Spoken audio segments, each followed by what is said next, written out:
Hello बच्चों, let's discuss the question. So the question says two tangent galvanometer A and B are identical except in their number of turns.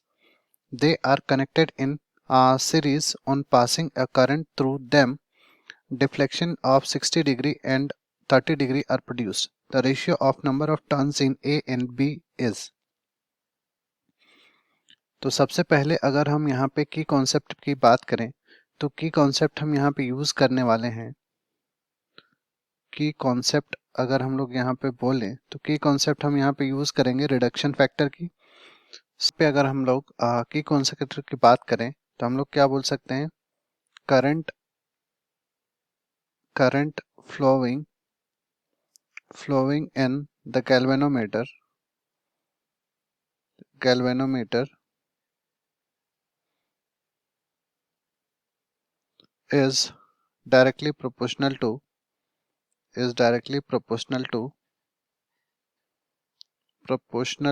current, proportional to the number of turns, ठीक है। तो यहाँ से हम क्या लिख सकते हैं, I will be directly proportional to n is the number of turns। अब यहाँ से अगर हम लोग देखें तो हमको पता है कि n जो रहता है that n will be equal to k tan theta, ठीक है। n will be equal to k tan theta, k is nothing but reduction factor, k जो है हमारा वो रिडक्शन फैक्टर है।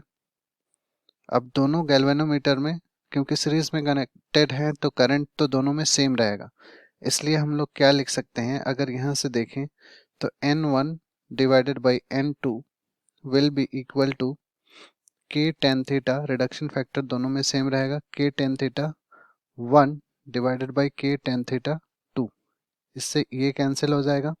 अब अगर यहाँ हम वैल्यू पुट करें तो n1 divided by n2 will be nothing but tan theta 1 is tan 60 degree and tan theta 2 is tan 30 degree, ठीक है।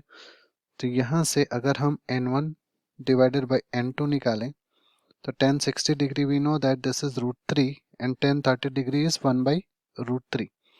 तो यहाँ से हम लोग क्या लिख सकते हैं, n1 divided by n2 will be equal to 3 by 1, यानी कि अगर हम इसको लिखना चाहें तो 3:1 ये हमारा आंसर होगा। तो यहाँ से अगर करेक्ट ऑप्शन देखें तो correct option will be option B, that is 3:1। I hope you understood well.